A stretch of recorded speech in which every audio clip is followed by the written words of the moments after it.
Hello, and welcome to EKU Then and Now. I'm your host, Doug Whitlock, president of Eastern Kentucky University. The primary focus of this program for the past couple of years has been on prominent EKU faculty, staff, and alumni who've had a meaningful involvement at Eastern during its long history.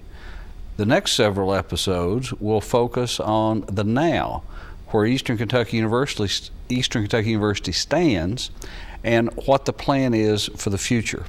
Our first guest for the now portion of the series is Debra Hoskins, the new executive director for the Center of Performing Arts at Eastern Kentucky University. Debra brings 20 years of experience in booking top-notch entertainment acts to Central Kentucky. She was assistant managing director and director of programs and public relations at the Norton Center for the Arts at Centre College in Danville from 1991 until December 2010.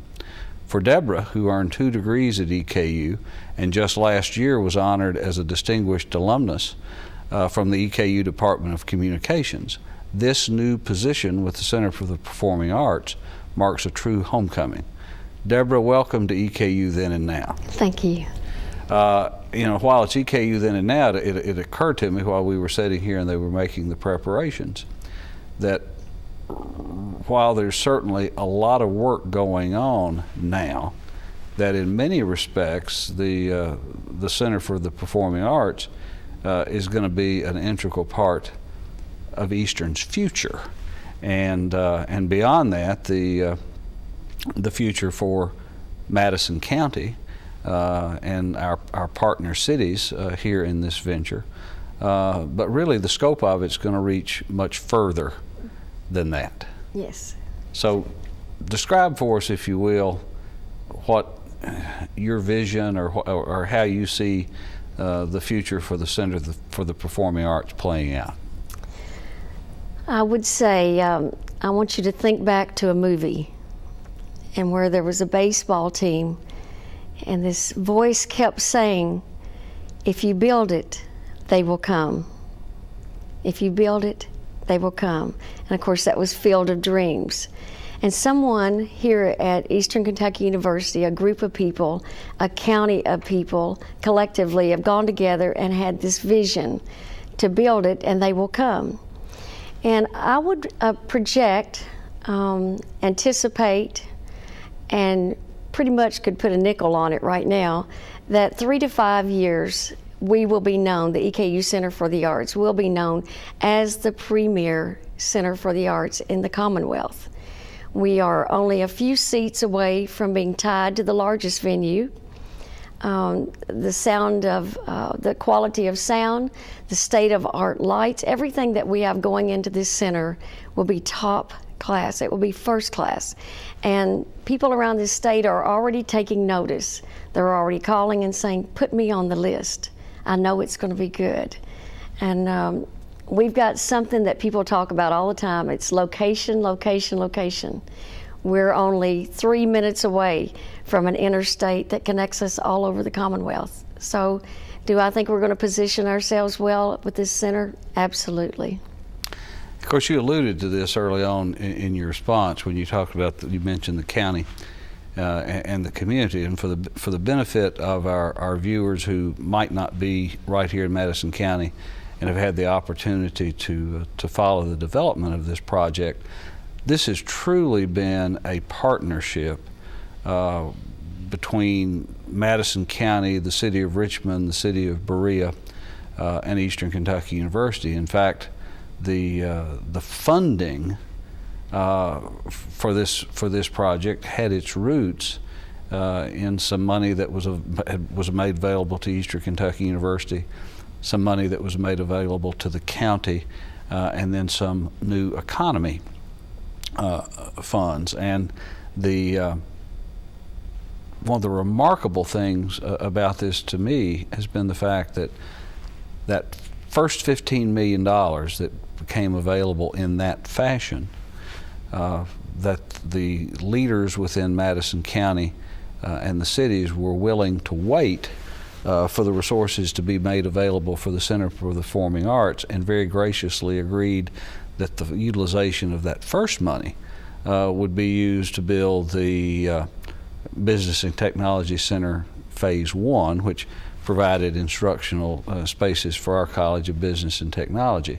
And then just in very short order, the funding was put in place for, and I've always thought this was kind of an unusual name for a performing arts center, for what was known in the project as Business and Technology Phase 2.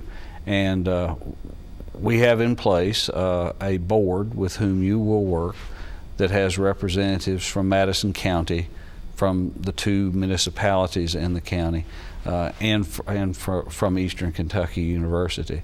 And how do you see that group functioning and bringing an added value to what we're about here? Nothing great was ever built by one person or one entity or a lone ranger.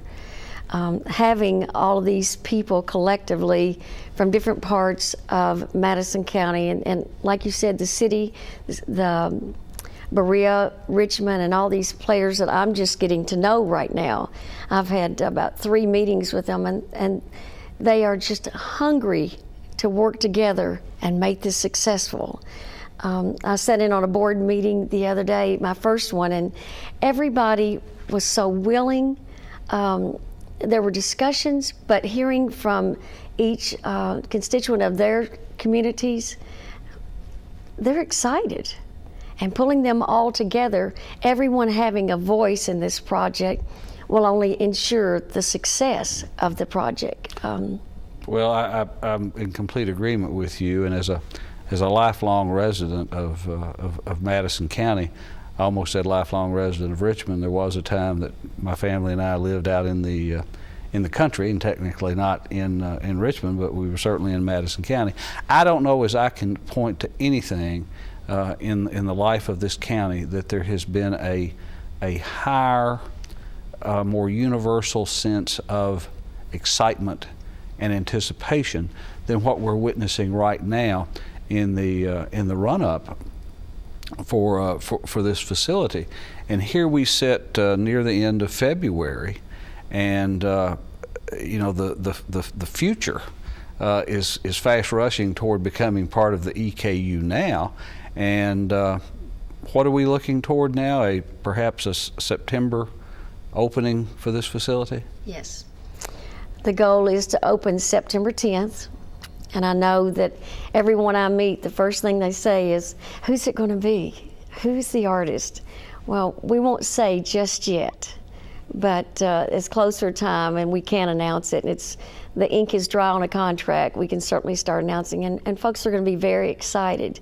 I will give a hint that it's usually a group of people and they play in arenas, but we are trying to schedule them for an opening here at our venue. We are at the point now where contracts, scheduling artists, getting the books ready, designing brochures, watching all of the Performing Arts Center name get out to the public. It has been called the Center for the Performing Arts, but it needed an identity, and the board collectively and unanimously said yes to EKU Center for the Arts. Eventually, it may be, I don't know what your wife's family's name is, but it may be her family that contributes $5 million and come forward. But there will be a name tied to the center eventually. But right now, for identity purposes, we're saying EKU Center. And you touch on something that I think is critical for us as we move forward.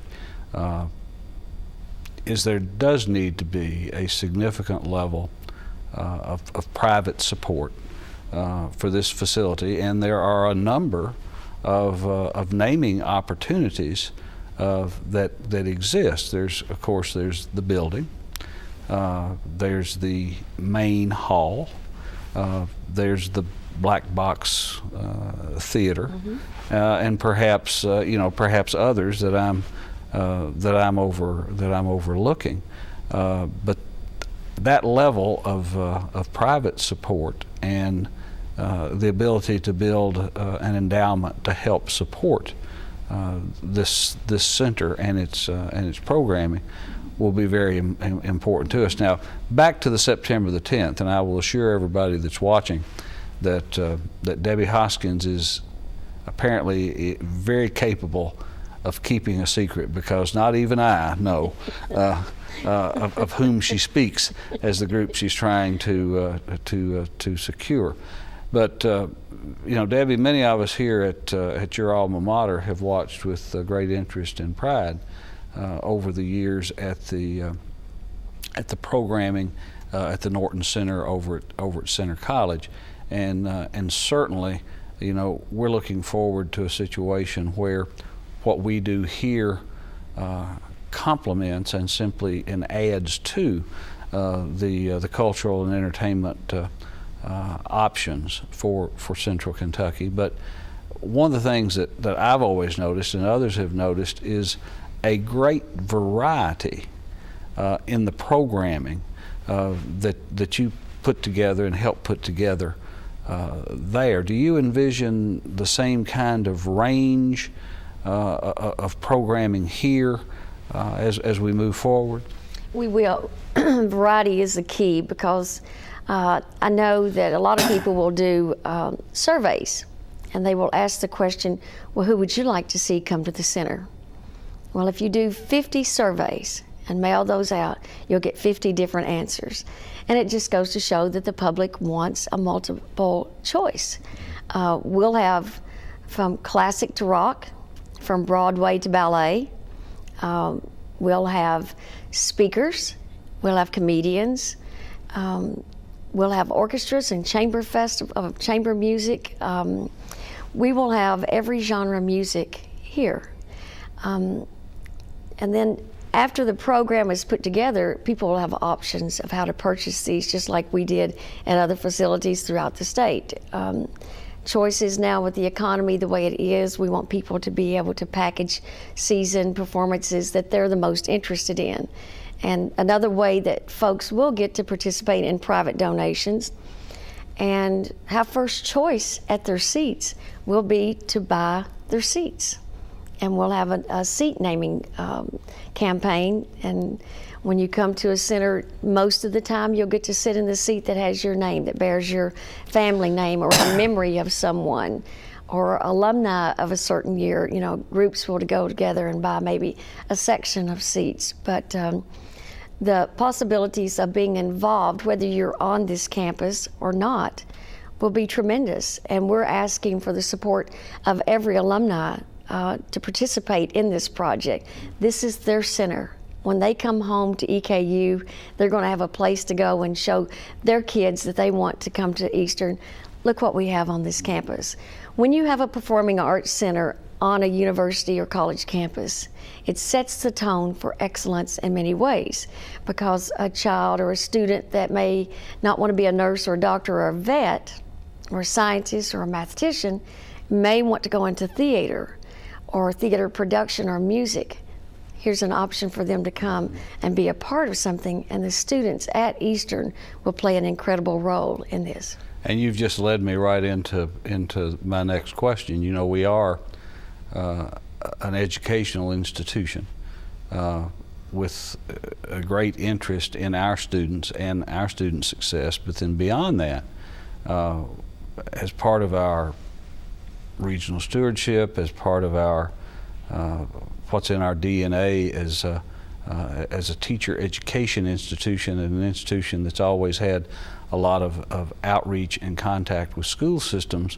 You know, there are really two categories of students that I would think we would have some positive impact and opportunity for in this center. Both the school children of you know, elementary and secondary students in Central Kentucky and beyond, and then the students at Eastern Kentucky University as well. So share with us some of your thoughts in terms of how this facility will better enable our service to the public schools and to our own students.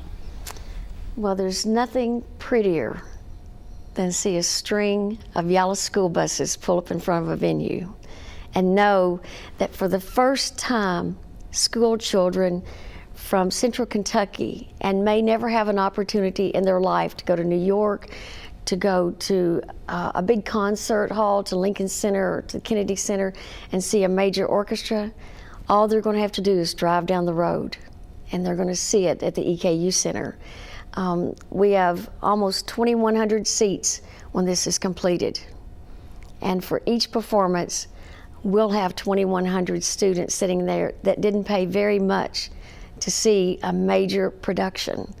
It's not every child that can say they walked in and saw a major symphony rehearse or do a program for just students and then go off to Carnegie Hall and perform. Our students in Central Kentucky, Madison County, all of us, they're going to get to come in here and hear that. As far as EKU students, one of the things that I pride myself on is education and how we can use this center for educating our students. When a patron pulls up to the front door of this venue, the face of the venue will be an EKU student. Whether that student is in the arts and sciences or in a completely different field, they're going to have the opportunity to meet from the valet parking to the door opens for them and a greeter is standing there, to the time they take their ticket, or if they're working backstage. And on the first day I told at the press conference when I was here, these students are going to get an opportunity to unload trucks. It doesn't sound very glamorous, but when they go out into the real world and they put that they worked at a venue like this on a resume, it stands out among others. But some of these students will have the opportunity to show Tony Bennett to his dressing room or carry Willie Nelson's guitar down to his. Who knows? Willie Nelson may want him to braid his hair for him. But it's going to be a unique experience for students on this campus. And then it filters over into the classroom, because when a foreign group comes in, we'll tie it to history and language. If we have the Kodo drummers, which are Japanese drummers, we'll reach out and our Japanese partners will get to see that we're partnering with them and educating on the culture of that region. And it will go to language and just social studies, just a myriad of different things that we can tie and collect to the center. Yeah, and as you were speaking, some of the thoughts that were running through my mind is a lot of people, not enough people, have an appreciation for the educational benefits of music and other forms of artistic impression on school children. There's just a wealth of research that documents the positive impact on higher order thinking skills and that sort of thing. As you talked about performers from different cultural backgrounds, you know, one of the things that we owe both to the school children of Kentucky and to the students who are enrolled here at Eastern Kentucky University is the exposure of them in this global society in which we now find ourselves. We are performing a great service to our students as we broaden their cultural horizons through performance. We've been talking kind of around the edges here about the center, but take a few minutes and describe for our viewers what the various components, the major components of this facility, and what its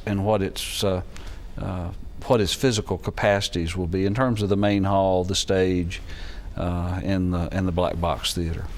Well, the Black Box Theater, I'll start there, is a small theater, and it has multi-functions. We'll be able to do smaller performances, chamber performances. We'll do speakers, we'll do local artists who will come in, and we'll do what we call theater in the round. We may do cabaret style performances and have dinner while a local artist is singing or telling his story. I mean, it's going to have multifaceted benefits for the center. And then I know that we have multiple groups that are already calling and saying, can we bring our, and you fill in the blank, group and have a dinner there and have a speaker? Absolutely. And what I want them to do is to realize that they can have a dinner and a speaker before a performance, and then they can all buy a ticket for a performance later on that evening and tie it together. And then when they get into this performance hall, I can't describe to you, and hopefully as the viewers are watching this, they'll see the beauty of the facility. They'll see the box seats, which is just an uncommon thing for a facility to build right now, to have box seating and the elegance of box seating. I mean, when you go to Carnegie Hall, Lincoln Center, when you go into London, England, and their theaters, everybody has box seats. And someone here thought deep enough to bring elegance into this facility. The acoustics are top of the line. Which is the main thing when someone comes as a guest to this venue and they hear an Al Green sing. But then they hear Tony Bennett sing the next week, and Tony Bennett does his last number a cappella, and it resonates through the hall, and it echoes, and the sound is as clear as if he had 10 mics on him. That's what we're going to have here. The seating, when I walk into a venue, the first thing I look, and the first thing an agent says is, Debbie, how many seats are there in this venue? The agents know nothing about this place.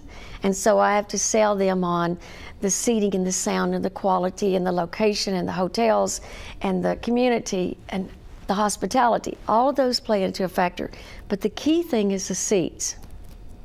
The Kentucky Center for the Arts in Louisville has 22, 23 seats, and I'm sure that's with their lift seats in as well. The EKU Center for the Arts, when it's all said and done, will be almost just a snippet under 2,100. But the way that this theater, if you stand in the front row, if you stand in the middle of the room, it looks enormous until you're sitting there or standing there and looking at the stage. It has an intimate feel to it.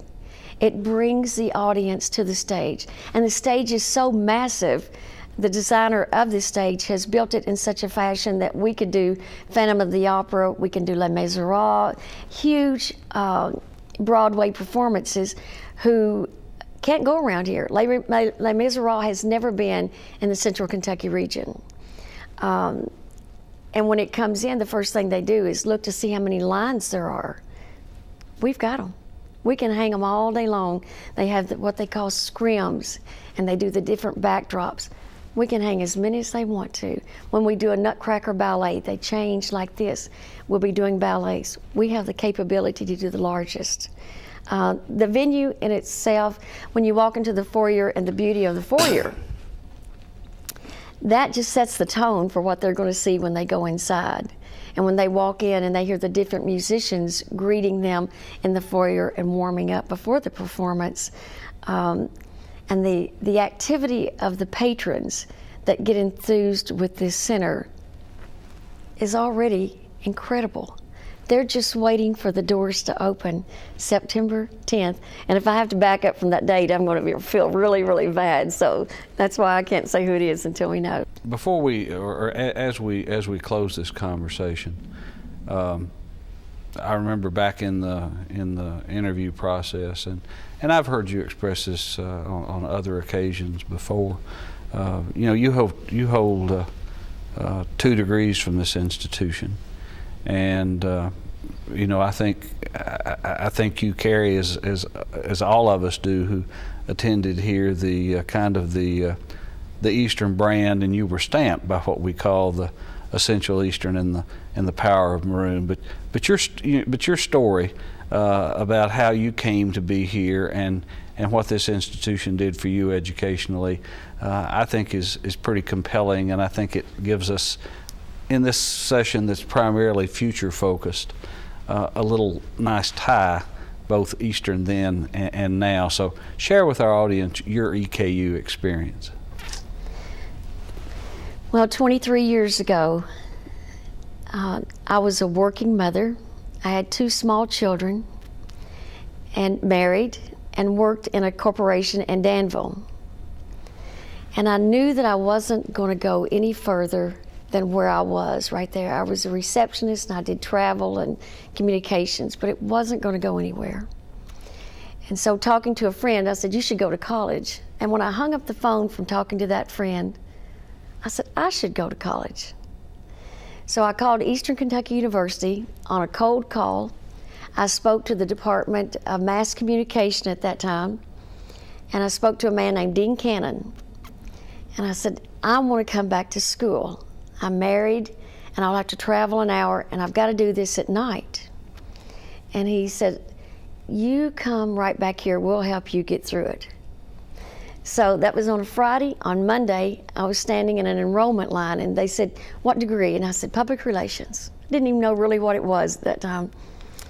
But she said, well, you know what you want to do. And I said, absolutely. I met with Dean Cannon and Ron Wolf and Glenn Klein, all in mass communications. And they said, you know, we're going to help you all we can, but you can't get this degree at night. And I said, just get me started. And they had about 4 classes. This was all non-traditional. You know, it was before the night school, and there was a satellite school everywhere. And each semester, it was real funny, just a few more night classes became available.